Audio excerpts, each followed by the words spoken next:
Hey everyone, I'm your host, Robbie Straczynski. Thank you so much for joining us on episode number 107 of Cards Chat, the friendliest poker podcast in town. Today's guest is Ryan Beauregard, the executive director of poker at the Wynn Resort and Casino in Las Vegas, Nevada. Ahead of the massive WPT World Championship Festival, we thought it'd be nice to talk to the man in charge as far as all things poker at the Wynn and get to know him a little better. Ryan, welcome to the CardsChat Podcast. Hey Robbie, how are you? I'm Thanks for having me as always. doing well. We were speaking a little bit before we hit the record button. I was like, hey, it's nice to see the face and hear the voice behind the name I see, Ryan Beauregard. And you said, you don't really do press that often, but that's changing a little bit. It seems to be lately. Yeah, I really prefer to. I'm not a big social media guy. I'm a big social media stalker. I think I like to keep up with the poker world based on what everybody else is saying. But and I monitor the Win Poker account. But for the most part, I like to stay close to home, stay in the office, and pop out into the poker room and say hi and meet players as they come. But I've never been a big hey, this is me and this is the poker room. So it's coming full circle though with the WPT thing. Yeah. The tournament. It seems like a lot more opportunities like this. So thank you. Oh, yeah, sure. My pleasure. And thank you for your time. I mean, you talk about, monitoring the poker world, where they're going to be, and when we will be talking plenty about this, the whole WPT World Championship Festival, will be descending on the Win. And obviously, a lot of people who, whether they've been there before and it's already their favorite room, or folks who haven't yet been there, this will be their first time. It's going to be a pretty big spectacle happening in just a couple weeks. So it's an opportunity to get to know you and, not just about the room, but also who is Ryan? How did he end up in this role of executive director of poker at the Win? Can you describe your role? Like, what's a typical day-to-day like for you? Yeah. So mostly office hours. I roll in around 9 o'clock and leave anywhere between 6 and 7. A lot of administrative work, but a lot of hands-on stuff too, especially when we're running big events. So I spend a fair amount of time in the poker room and making sure that everything's going well and saying hi to all the folks. But typical day is, I guess what you would think to run any business. We've got maybe 300 employees, and Mm. there's HR items and there's strategy and marketing and all that fun stuff. So it's a little bit of everything. Sure. Well, the people don't necessarily know this because you guys could be listening at 4 in the afternoon or 4 in the morning, but Ryan's kindly doing this outside of regular office hours from his home, because of the time difference here in Israel. It's 10 hours. So we appreciate the late night call. Thank you for that. What is your favorite part of your job? Uh, I mean, I'm a big poker guy, right? I love watching poker. I love being around poker. It's probably what attracts all of us to the industry, to the casino business as a whole. You know, um, Most people in the poker room are play poker, or they used to play poker. My favorite part is just being around the game, I think. Secondarily with that is the people that you get to hang out with. It's great. It's not a corporate job per se, and that I get to work from my office, and when I want to take a break, I get to go out and hobnob with all of our guests and our staff, and it's just the freedom that allows you to work in that environment is, it's super fun, I and can to imagine. be around poker is just the big bonus, obviously. For sure. And obviously, there's regular days like a random Tuesday or Wednesday in November or something. And then there's, and whoever's sitting, like some regs and maybe people on vacation. But obviously, you guys have, your big marquee series like, the Win Million, stuff like that. To what degree does it get taken one level up, during those busier times? What does that mean for you? Yeah, it's a lot different. I mean, look, the cash game room, we have 28 tables. During peak times, during the summer or the Win Million series, we go up to 70, 80, 90 tables sometimes. So it's a completely different beast. Going from a day where you're running 15, 18, 20 cash games to a day where you're running 90 tables with 80 players on each waiting list. It's definitely different. So, and that's one of the challenges, is that the room has grown so much over the course of the last 5 or 6 years with these large events. Just trying to have the flexibility, staffing wise, to run, 16 games on a Tuesday and then ramp up to 80 games, 3 weeks later. It's challenging, but somehow we've managed to figure it out, and we have a great staff. We've got a huge traveling dealer staff and a kind of an on-call staff that come and do all of our events, and it makes it super successful. That's awesome. And obviously, the Wynn Poker Room cash games tournament's extremely well regarded in the poker community. And, you don't have to necessarily name names because he said there's 300 of them working with you, but perhaps you could clue us in. What does it take, beyond obviously the technical skills and the experience to wear that Wynn Poker Room badge, from your colleagues who you work with all the way on down to just, starting out as a dealer? Sure. I mean, to be honest, the first thing I look for, whether it's hiring a trip runner or a dealer or a list attendant, right? Like our front desk type staff, we just look for personalities. Mm. Especially let's take that front desk staff, for instance. We call them the list attendant.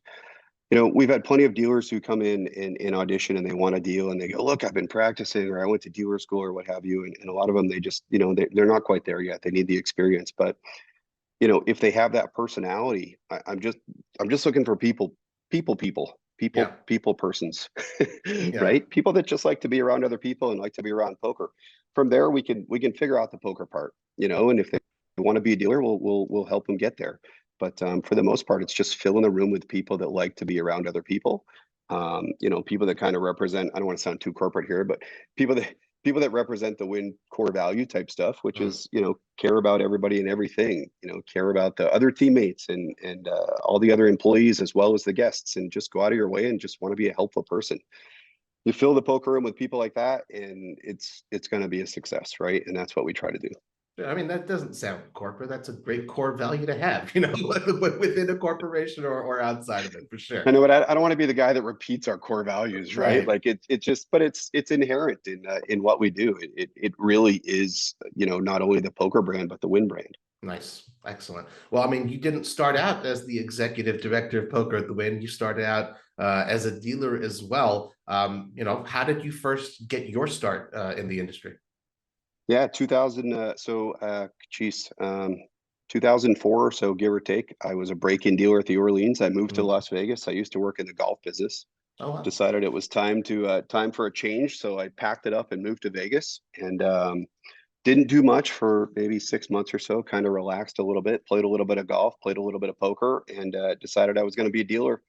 So broke in at the Orleans. Was there for maybe 2 or 3 months, and can't say enough good things about the Orleans. If you can deal at the Orleans, you can deal anywhere. Yeah. And I think that there's a huge percentage of dealers in Vegas that got their start at the Orleans. It's Nice. a great spot to break in.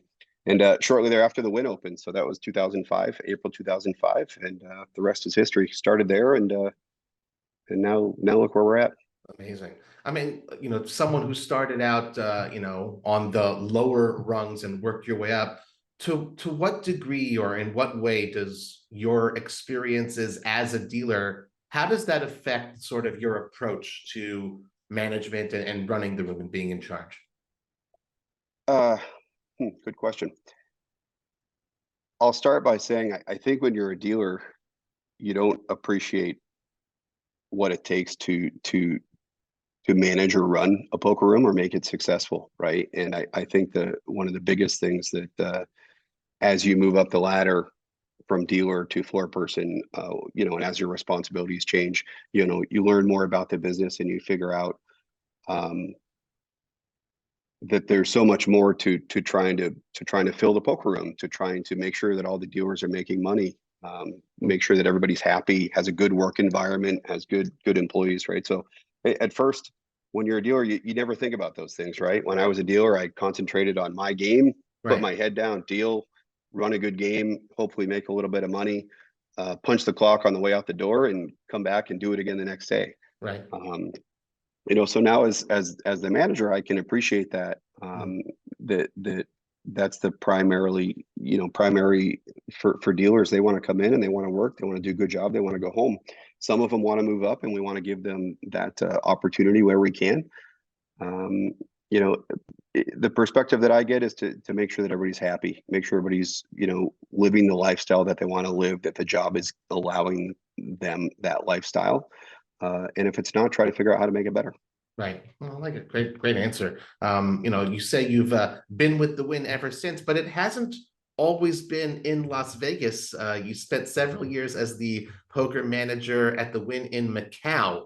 Last year I had the good fortune to speak with Gary Hager. That was back in episode number 58. So guys, remember this is episode 107. So 106 other great episodes here of the Cards Chat podcast to listen to. And one of them was episode 58 with Gary Hager. He had been up until recently as well, the poker room manager over at Resorts World. And I know he also spent a good bit of time at the Wynn in Macau as well. Did your paths cross? Yeah, you could say they crossed in the night. So Huh. funny story. So I was in Macau, give or take 6.5 years. And it came time right around 2015. It came time to come home, and I called my VP and I said, it's time to come home. Hopefully, there's a spot somewhere for me. And it just so happened a couple weeks later there was a spot as the director spot opened. Oh, Gary at the nice. time was the number two. He was the tournament director at Wynn Las Vegas. So we ultimately worked out a plan. He was going to come to Macau. I was going to come to Vegas. Wow. So he spent about 2 weeks in Macau training under me. I came to Vegas and spent two weeks with him, understanding Wynn Las Vegas, and then we Huh. both got on a plane and we flipped.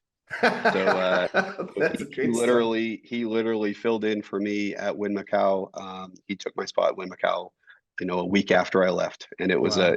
a great experience for both of us. I think we really enjoyed it. Oh, that's super cool. That happened to me once on a much more minor level. I live in Israel now, but I used to, back when I lived in LA, I was a summer camp counselor for many years. And there was one summer here, a vacation where, I was like, I'd like to go back. I wonder if there's a spot open. And I called the director of the camp, just to be a counselor. I was like, is there anything available? He says, you'd never believe it. You're going to be here for 3-4 weeks, right? I'm like, yeah. He goes, Al, our other director, he's going to Israel on vacation. We literally have a spot for 3-4 weeks. So That's it's funny. Yeah. similar, not exactly the Sometimes same, but similar type of story. I mean, sometimes life just works out, and Yeah, I had a great run at Wynn Macau. It was a fantastic experience, and from a poker standpoint too. But the time had come in 6.5 years, and I literally said, okay, I think this is it. It's time to go home, and just lightning struck, and this spot opened in Vegas, so it was perfect. for sure. I mean, most players from North America, from Europe, I mean, we hear about Macau, we hear about those legendary super duper high stakes games, but it's not a place we often get to go. In what way is poker different there, if not just from a player perspective, but from the managerial perspective? You spent quite a while there. Sure. So first, for any of your listeners that are going to take a trip, I would recommend if you're going through Hong Kong, Macau is a great day trip or overnight trip. There's not a lot in Macau. It's a very populated place and a very small footprint. It's a great little spot. It's a great launching pad for Asia, right? Like you get to go and travel, and everything's a 2-hour flight away, so it's perfect. Um, but the role there was much more of an operational role, much more of an on the floor role, simply because when we opened poker over there was nobody there knew what poker was. We Oh, had to wow. start from the ground. Poker Stars had been operating in Macau for a handful of months. Hadn't been open for very long. They were running tournaments and a few small cash games, but it was a brand new thing to the whole city, the whole culture. So we started from the ground up, and we ran a 3 or 4 month training class to basically teach all the dealers and so forth. But when it came to supervisory or management type things, as far as how to teach people how to manage a poker room or run games, that was us. That was me on the floor for 9-10 hours a day. And that's really one of the things that made it so popular, I think, is that it was a fair and a really good environment. The games were run well, and ultimately our supervisor staff and so forth, it took them some time, but they just learned it was just hands-on training. And over the course of the first couple of years, they all got up to speed, and now they're on their own. They do it by themselves, so it's great.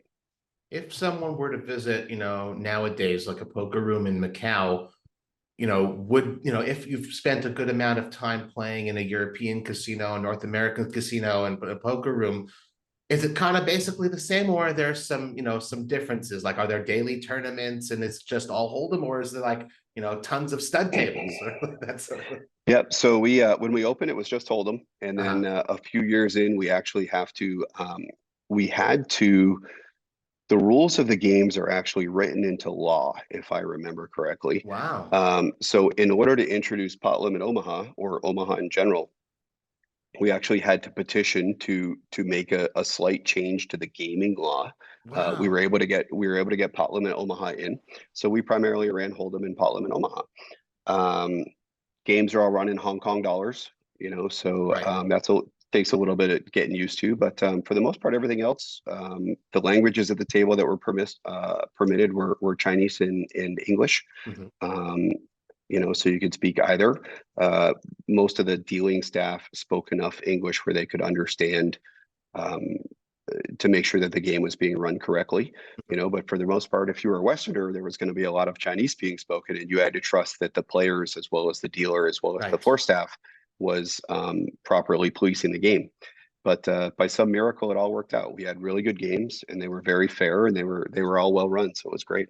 Well, that's fantastic. I mean, you hear I'm American originally, born and raised in LA. I live in Israel, expatriate, and 330 million Americans. As much as we may travel, we don't often necessarily go and live somewhere else, a completely foreign country and culture. I mean, you spent 7 years in Macau. What are some of your fondest memories, just beyond work, of just spending all those years there?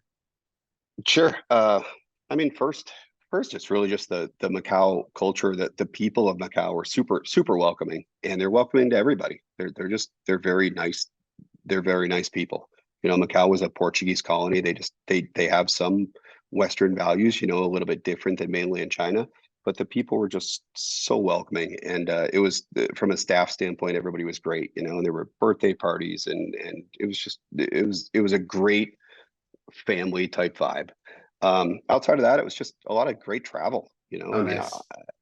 I'm with you. As an American, I probably would have never seen Thailand or the Philippines or Malaysia or Japan or all those places that I got to go. So it was just super exciting, and very thankful for that experience. That's awesome. All right. Well, enough with Ryan Beauregard, the poker manager, at least for a little bit. How about Ryan Beauregard, the poker player? Tell us about your skills at the felt. When did you start playing, and do you still play today a little bit? I dabble here and there, but I think that you know I started playing in college, Arizona State. So at age 18, there was some tribal casinos down there that I could play, and I think I walked into my first casino thinking it was a blackjack table, and it was actually a 1-3 stud table. And I played for about 14 hours, and I lost $300 playing 1-3 stud as a college student, and I never looked back. I I would love I it. would probably still lose $300 playing 1-3 stud if you put a 1-3 stud game in front of me. But otherwise, yeah, I like to play here and there. I just not too often, but sometimes. Gotcha. Well, we did do a little bit of research. We saw that you do have a Hendon Mob profile, a mix of some live and online poker tournaments, not just 1-3 stud player. You've got just under $20,000 in career tournament earnings. Now, before you say, "Oh, that doesn't Really? mean anything," I have zero in any documented career earnings. I'm much more of a cash game player. So, what do you enjoy? When you do decide to hop into a tournament, what type of experience are you looking for? Yeah, usually a daily tournament, right? Something that's 8 or 10 hours type of, something with a decent structure. I like playing a little bit around the strip. There's some great daily tournaments all over the place. A lot of places offer really good daily tournaments in that $200 or $300 range. So I usually go and find one of those. Nice. I'll play a series event here or there if there's something good, but usually just dailies. I don't normally find the time for those multi days, and honestly, I'm probably not really good enough for those multi days. So we'll let's be honest with ourselves here. Sure. Well, I mean, obviously, as a experienced industry person, you don't just know Hold'em, you don't just know PLO. You know the mechanics and how to play all those other games. Do you mix it up beyond those two games ever? Whether it's cash or maybe an 8 game mix or something. I would say if you put an 8 game mix in front of me, I would be lost on half the games. Oh goodness! You Wow. know, so and especially if you get into the some of those crazy mixed games, the ones that they seem to make up every other week. Oh, the drama has, yeah, sure, yeah. Yeah, I'm always amazed. If you put me in the dealer box to deal those, I don't think I could deal half of them. But don't tell my staff that. Won't say a Um, word. but no, for the most part, I mean, look, I'll dabble in an '08 game here or there. I think what you're probably getting to is that you probably saw an '08 result on my Hendon mob. I did. I noticed that. Yes. That was a complete fluke. I think it was a Sunday morning. I woke up and I'm like, oh, I wonder what's going on online today. Uh-huh. And I played a satellite to get into that '08 tournament. Oh, no And I got kidding. in Wow. and then I think I cashed. Nice. Cool. Okay. Well, your first recorded tournament cash, with apologies to the Hendon Mob folks. I know this is your beat. You always ask for that first flag, but we got Ryan first. So your first recorded tournament cash was interestingly, it was a 100 plus 20 daily at the Wynn. What do you remember, if anything, about cashing in that tournament? I only remember cashing in one Win tournament, so it must have been this one. There you go. Um, I think it was a day that I probably got off of work early Uh-huh. and hopped in the tournament.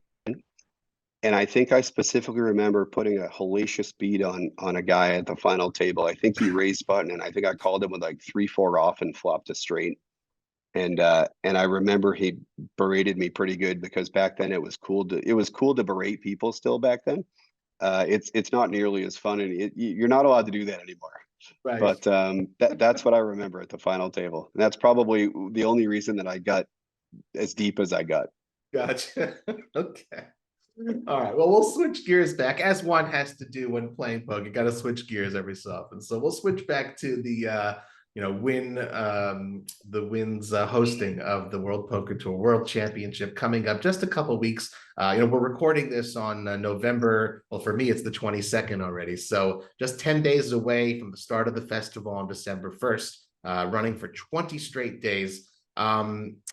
This is a joint venture between the Wynn and the WPT. First time you guys have collaborated. And it's, quite frankly, the buzz is everywhere. It's going to be, $15 million guarantee for the main and, $2 million guarantee for the prime. I mean, this is set, and it's a multi-year partnership that you guys are doing with the WPT. So the stage is certainly set. What, of course, big teams are involved on both sides, but what could you pinpoint as your specific role? Oh man, there's a lot of hats right now. Yeah. My specific role, I would say, if I had to put a title on it, probably the head of planning, logistics, and purchasing. Hmm. I think that so there's so many different stages of putting on an event like this, right?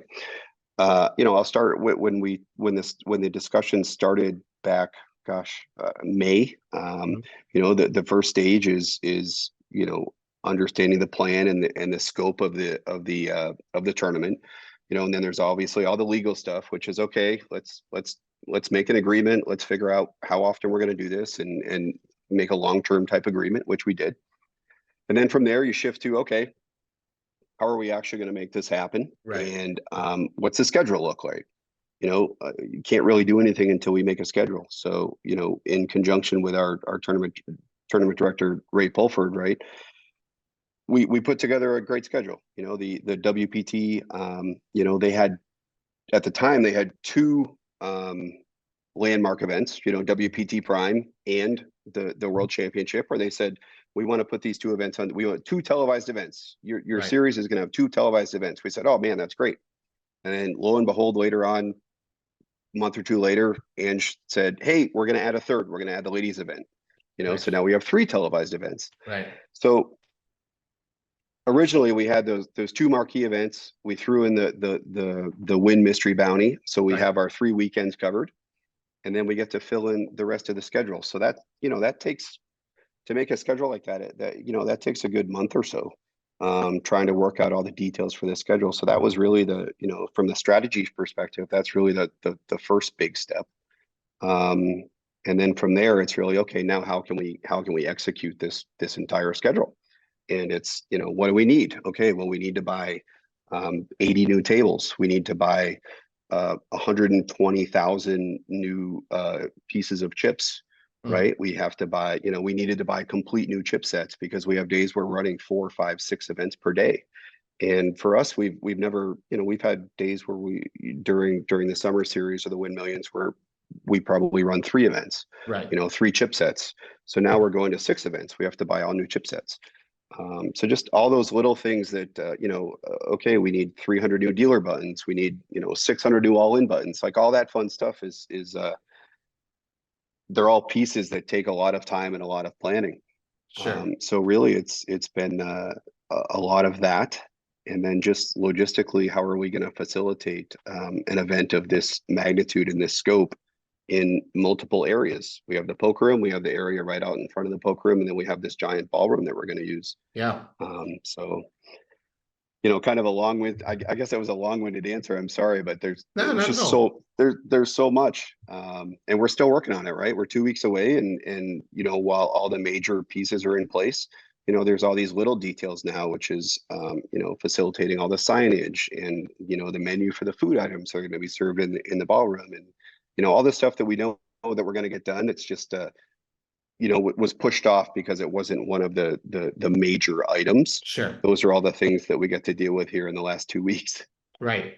Right. When we go there, and first of all, we hear it all, marketing and everything. When we go there and we see the final product of a lot of hard work, I always find that behind the scenes so interesting. And what does it take to get this looking so A+ and so stellar like it does on TV and just in person. You mentioned the multiple different areas that you'll be using. For those who don't necessarily have as much of a layout of the land, where will the cash games be? What's going to be going on in the ballroom? What's going to be going on in that, like, I don't know what you call it, a gallery sort of adjacent to the cash game room? Like, what's happening where? Yeah, so the cash games are also going to be in the poker room, right? Okay. And that's where you'll find the meetup game, the WPT, the mug, the Andrew Neeme and Brad Owen, and I think lo and behold, they just announced Phil Ivey might make an appearance and play a few Doyle hands in the Brunson, mug. yeah, sure. Yeah. Yep. So the mugs on December 1st, and that'll be in the poker room. All the cash games will stay in the poker room. We do have 24 tables right out in front of the poker room. We call that area that Encore Players Lounge, just because that's what it was called before we kind of took it over. And 24 tables out there, a lot of secondary events in that area, a lot of the mixed game events, the events that are going to get fields that are going to take 15, 20, 20 type tables. All the major stuff, all the stuff that's going to take 100 tables, WPT Prime, the main event, the Mystery Bounty, all the day 2s, day 3s, day 4s, things like that. Those will all be in the ballroom. 100 and I think we're up to 115 tables. So those will all be in the ballroom, and multiple events going at once in the ballroom. So that'll be a really crazy fun time with 3-4 different events running at once. Live stream table on the stage, so you'll get to see some live stream action for all the events too, which will be really fun. And I've never visited the ballroom there. I've seen the poker room, of course. When WSOP just moved over, everyone's familiar with the Rio, and now we have to get the lay of the land. Where's Planet Hollywood? Sorry, where's the Paris? Where's the Valleys? So how far of a walk, if those who want to play in multiple events, is the ballroom from the cash game area and the players lounge? It's about 5 or 6 minutes. So, the poker room, the ballroom is really the main entrance to the Encore is about halfway between the poker room and the ballroom. Okay. So, it's about a 3-minute walk from the hotel elevators, the Encore hotel elevators, 3 or 4 minute walk. So if you're staying at the Wynn, the poker room's right in front of the elevators on the Encore side, and the ballroom's 3 or 4 minutes away. So it's not too bad. Sure. And I know it may seem like a small detail, and obviously, we'll find out when we get there, but there's a lot of folks, package winners, satellite winners, that sort of a thing online from WPT Global. It's a very big thing to go ahead and absorb. And maybe you've never been to Las Vegas before. It can be a little bit intimidating. So just thought it'd be helpful to sort of get a lay of the land. And quite frankly, also there are going to be plenty of people who are just, railbirds and spectating. That is possible. You can just go ahead and walk. You don't need to necessarily play, but you can walk around and enjoy it.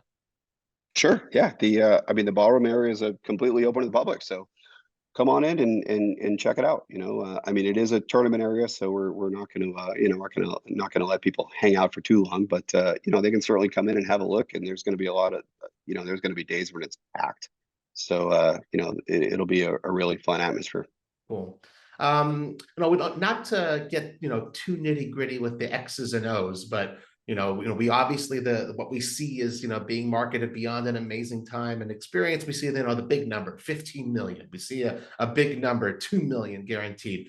Obviously, I don't think they're just randomly pulled out of a hat. Could you give us sort of an idea of what type of thoughts, what type of discussions are being had when you discuss, okay, this is the guarantee we're going to put out there? Yeah. Guarantees are tricky. Yeah.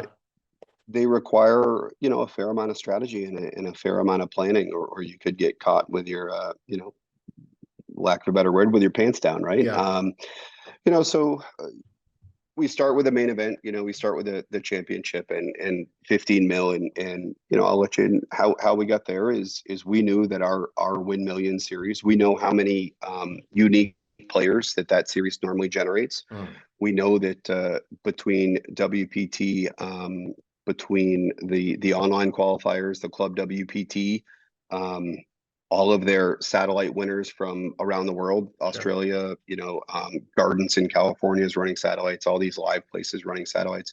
We're really targeting that goal of, we're trying to hit 500 satellite qualifiers, and that includes our live satellite qualifiers for right before the event.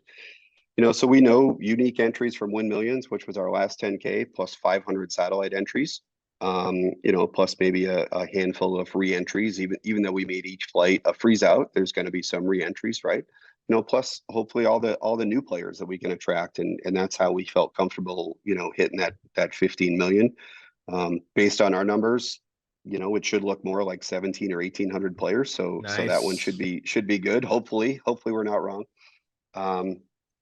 And then from there we just fill in the rest of the you fill in the rest of the schedule, and you say, okay, we know that let's take the main event, the championship. We know that roughly 30% is going to make day two, and we know that the percentage decreases. So, okay, where are all those other 10K players are going to go? Well, if we put a 3K on day two, we know that there's 70% of the players that aren't going to. So let's put a 3K there, and how many players are we going to get for that? Well, we feel pretty confident that we can get 200 players for that. So, that's kind of how you go through and you figure out what those guarantees can be, where they, they're not a slam dunk, but they're not a huge risk, right? Like they should be safe, but they're not exposing us to any really big risk. And you look at WPT Prime, $2 million guarantee, 2,000 players, give or take. That one should be a slam dunk. Nice. Nice. Well, obviously there's always data involved, just like any sports team is always crushing the sabermetrics, all that kind of stuff. It makes a lot of sense. With a couple dozen events on the schedule, is there anything that kind of stands out to you, like, I'm looking forward to seeing that happen? I'm really looking forward to Prime, because I really feel like it could just absolutely, like, day 1B and 1C, I really think could be really busy and really packed and a lot of fun. I think it could create a really big prize pool. The ladies event, just because it's the first, it's an 1100 ladies event, which I think is fun, because I think that it's going to make it an extra special event as far as, people that maybe they don't normally play quite that high. Yeah. A lot of ladies events are $300, $400 events, so this makes it a little bit extra special because it's a little bit of a bigger buy-in and it's got a guarantee on it. Yeah. But it's also going to be televised, right? And that's cool. I think that's going to bring a lot of ladies out and really hopefully further the increase the interest in the ladies events. And then I don't know if you noticed on the schedule, the last event on the schedule is a tag team bomb pot schedule. Oh no, I didn't notice. I missed that The one. tag Okay. team bomb pot. So we put that as the last event. It's on Monday. It's on day 2 of the mystery bounty. And obviously the mystery bounty is always fun, but that speaks for itself. Sure. The tag team bomb pot, we put it on there just as a wrap up event, right? Like just everybody come out, have fun. I love watching those tag teams where people are sweating their friends and they're flipping in and out. And we figured that the drinks would be flowing on the last night and everybody would just be happy because their flights are hopefully the next day. Right. So I think that one's going to be fun. We've never run anything like that before. We've never run a tag team. We've never run a bomb pot. Okay. So challenge accepted, right? should be fun. Yeah. Very cool. Well, I have long time followers of mine know that I'm a big mixed game fan, and I notice it's not just straight up Hold'em or PLO. You got the $1,100 horse championship on there. I think you got a $600 horse as well. And folks know also that's something that Matt Savage is very into. He's always trying to push the mixed games. He's the executive tour director for the World Poker Tour. What were the discussions like between your team and Matt and the WP team with regard to, making sure there's sort of something for everyone, but I got to say also specifically putting mixed games on the schedule? Yeah. We've really shifted as we've grown over the course of the last 2 or 3 years. We've really tried to incorporate in I think mixed games, 08 and mixed games in general, in PLO too. Everything non-Hold'em seems to be growing. It's growing slowly, right? But it's growing. And, we're comfortable enough now to put some guarantees on these events. A lot of the mixed games, they make for great secondary events in that, they're never going to, if you have 50 tables available, and you have an event that's going to use 30, running a mixed game as a secondary event is perfect that day because now you get to fill up the room and you get to add it to your schedule. But as we started doing this, we found that the numbers were really growing, and that's great to see. And I think now when people look at our schedules, whether it's a Wynn Millions or a Wynn Classic or the WPT schedule, they're scanning the sheet and they're noticing way more than just Hold'em, which is great because now they're seeing that we're running a series and they're coming and looking specifically for those specialty events, which is great. Whereas before, if we put one on the schedule, maybe nobody noticed, Right. So, but now people are looking for them. So the fields are growing, which is great. Yeah. And to your original question about Matt, I think when we did the original draft of the schedule, when Ray and I did the original draft, we had a handful, 3 or 4 mixed games in there, maybe a 600 and 1100, and then Matt came back and goes, look, I think we added a $3,000. He goes, so I really got players that want to play a $3,000, and is it an 8 game on there? I think it's a $3,000 8 game, right? Yeah. We get so many events, I can't even remember. Yeah. But he goes, look, I got players asking me, put this on the schedule, so we found a spot, and I'm like, Matt, like I don't have any space, right? Like we're so like I'm pulling my hair out. I don't know if I have enough chips. I don't know if I've had this. And he's like, you got to find a spot for a 3K. So we did. We found a spot for a 3K, and it's on there. So hopefully they go great, and they just keep getting bigger. Well, it did catch my eye. Again, everyone knows I love that kind of stuff. Kind of have a hankering to see if I could, put a few people together, maybe put me in there. I can't just watch sometimes. I gotta play these events. Very, very cool. I love it. Well, it's not fair that your dad gets to play one and you don't, That is true. My dad gets to play in the main event, which is huge. Big prize winner. I just got one last question of my own for you, Ryan, before we move into the community questions. We've talked in depth. It's been pretty pedal to the metal, you said, since May, and it's only going to get crazier over the next couple of weeks as that finish line, that first finish line of okay, things are starting, but that second finish line eventually, at the 20th, once the champion gets crowned, all of a sudden it's like okay, you take a deep breath. I don't know if you've given any sort of thought to it yet, but how do you think you're going to decompress when this is all over and you got the holidays coming up? Any sort of plans for celebratory, festivities for yourself? Sure. So I'll let you in a little. The inside joke is I've already told Ange from WPT and all of the WPT folks, Kathy and Pinky, and so far that I'm blocking their phone numbers until March after the event. So that's step one. Doesn't mean I don't love you guys, but step one is we're gonna turn the phone off. Okay. Step two is look, it's a fun time because it's Christmas, right? So hopefully take a few days off and just decompress, maybe play some golf. And then look, we're already starting to plan the Win Millions in March. So we're back on the schedule planning. But yeah, hopefully take some time for the holidays. Good. Good to hear. It's always good to have that balance, not just in the GTO ranges. It's good to hear. Yeah. All right, we're going to move to this segment of the show. We turn to you guys, our Cards Chat community, to see what questions you wanted to ask our guests. We have a dedicated thread on the Cards Chat forums for this. So as we announce who our future guests will be, please be sure to send in your questions. We're going to start with our more creative question asker, Acid Burn FX, always so great to participate, and put these questions forward. So you never know what you're in for with our questions askers, especially Acid Burn FX. Wants to know, Ryan, if you were guaranteed to be successful in a different profession, what would you want to do and why?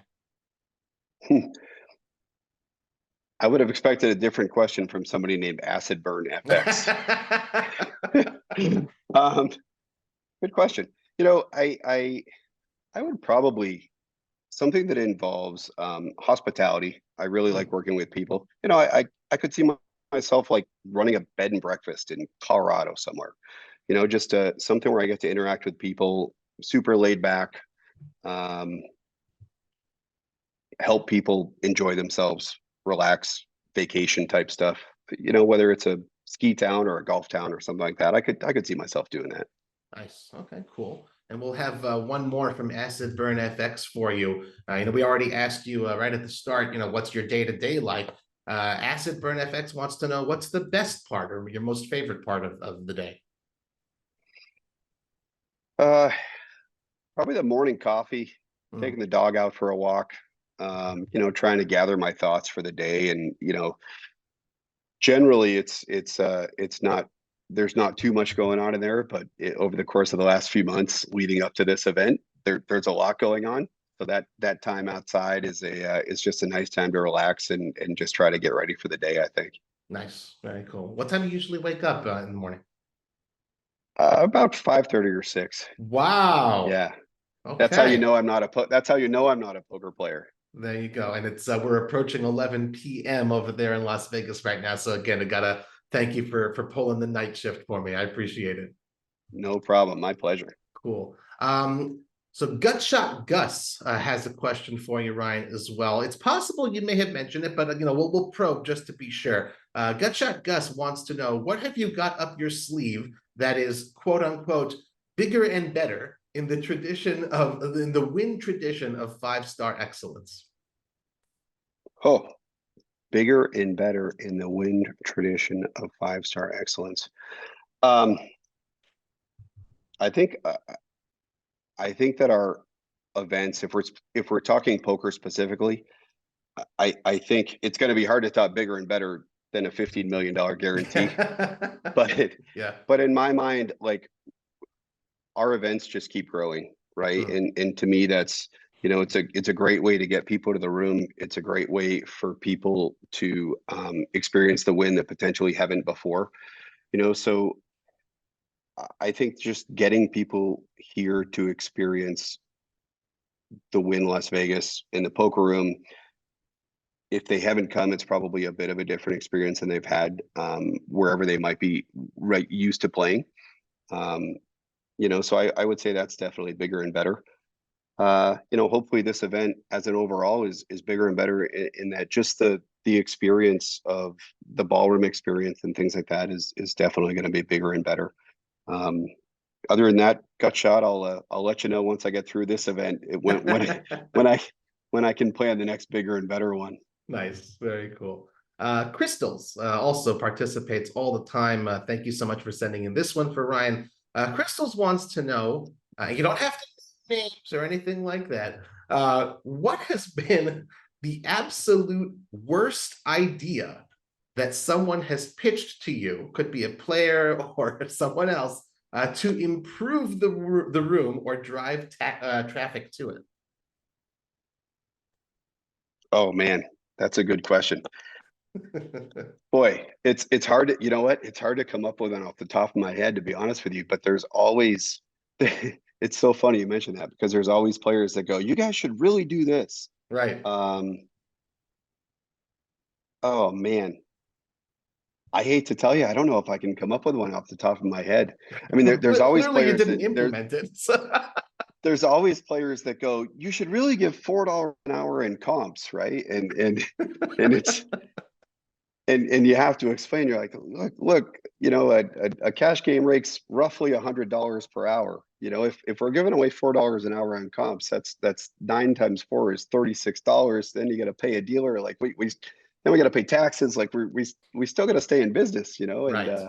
No, and I'm happy you mentioned that. Actually, I'll give while I'm saying my piece, you can think perhaps of yeah, maybe I an can think answer. of a better one. For sure. No, but like I'm really happy you mentioned that because obviously, you know, players, you know, naturally think from the player's side of like, okay, you know, kind of, you're always doing the mental math. You see a beautiful resort and stuff, you know, and you say, well, you know, of course we want lower costs, just like any consumer. It makes a lot of sense. But I do genuinely think as well, it's important to understand the business side. You know, it's not charity. Everyone's got to make a living. You got salaries to pay, and, you know, you want it to continue looking beautiful and provide that great experience. So, you know, I'm happy to hear that, you know, you explain it in not a condescending way to the players. They've just got to understand, you know, how does the ecology, how does the poker economy work? So, you know, that's a good thing.